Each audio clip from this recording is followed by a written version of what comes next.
قال رسول الله صلى الله عليه وسلم: إذا أحب الله عبدا عسله. فقيل: وما عسله يا رسول الله؟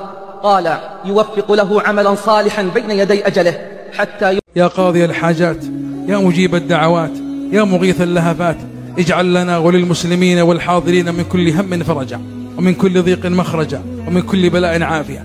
اللهم يا من تعلم حوائج السائلين وتعلم ما في صدور الصامتين، اللهم أذقنا برد عفوك وحلاوة مغفرتك.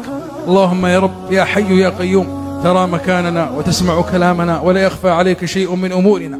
اللهم تعلم عيوبنا فاسترها، وتعلم ذنوبنا فاغفرها، وتعلم حاجاتنا فاقضها. اللهم يا حي يا قيوم، اللهم يا حي يا قيوم، اللهم يا حي يا قيوم، نسألك حياة طيبة ونفسا مطمئنة تؤمن بلقائك وترضى بقضائك وتقنع بعطائك.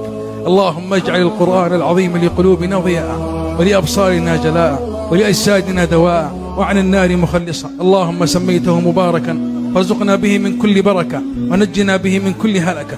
يا قاضي الحاجات، يا مجيب الدعوات، يا مغيث اللهفات، اجعل لنا وللمسلمين والحاضرين من كل هم فرجا، ومن كل ضيق مخرجا، ومن كل بلاء عافية. اللهم يا من تعلم حوائج السائلين وتعلم ما في صدور الصامتين، اللهم أذقنا برد عفوك وحلاوة مغفرتك.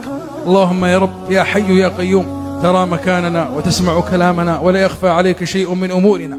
اللهم تعلم عيوبنا فاسترها، وتعلم ذنوبنا فاغفرها، وتعلم حاجاتنا فاقضها. اللهم يا حي يا قيوم، اللهم يا حي يا قيوم، اللهم يا حي يا قيوم، نسألك حياة طيبة ونفسا مطمئنة تؤمن بلقائك وترضى بقضائك.